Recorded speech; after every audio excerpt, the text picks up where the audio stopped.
Vous avez dit quelque chose, quand on a démarré cette émission, d'intéressant, et que je pense que la très grande majorité de ceux et celles qui nous suivent sur ABC se posent également. C'est la question de, qu'est-ce que je suis venu faire sur cette terre? Qu'est-ce que je suis venu apporter? Comment est-ce que je peux contribuer?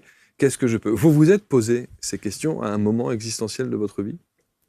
Je me les pose tous les jours, Tous en les fait. jours Enfin, encore? je me la pose et j'aime bien comment tu le définis parce que c'est vraiment cette notion-là. C'est pas quel travail je fais, mais c'est comment est-ce que j'aide mon prochain, comment est-ce que je viens contribuer. Je trouve que déjà en se levant, en se disant comment je contribue aujourd'hui au monde et à l'humanité en tout cas juste autour de moi pour pas non plus être avec des trop grandes visions, mais et je trouve que ça donne déjà beaucoup plus d'élan que de se dire quel est mon travail. Hein, même étymologiquement, etc. Et ce que je suis venue faire, je pense que c'est ce que je fais. Voilà, la vie m'a plus enseigné encore que mes formations, que tous les cursus que j'ai suivis. Et les cursus qui m'ont le plus impacté sont ceux où j'avais l'impression de me souvenir, en fait, que les formateurs, les enseignants, les mentors venaient juste réveiller quelque chose qui était là. Et c'est les formations où j'ai fait...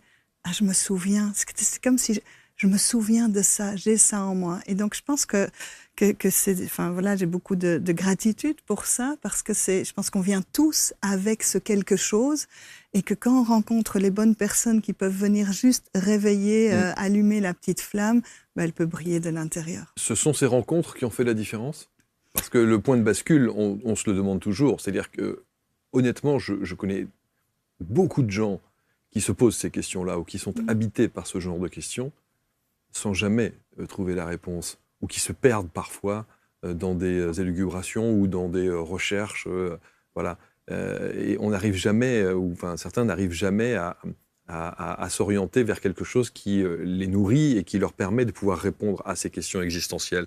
Vous, ce sont les rencontres qui ont marqué Je cette dirais différence? les rencontres, mais j'ai commencé par dire mon histoire, en fait, je pense. C'est vraiment quel terreau on a choisi, quel terrain de jeu on a choisi pour croître, se développer, et comment je fais de l'histoire de ma vie une histoire qui va être cohérente et que je peux en faire un fil rouge pour dire, ben, je suis peut-être venue chercher ce genre d'expérience et puis qu'est-ce que je viens réparer à travers ça, comment ça m'a guidée.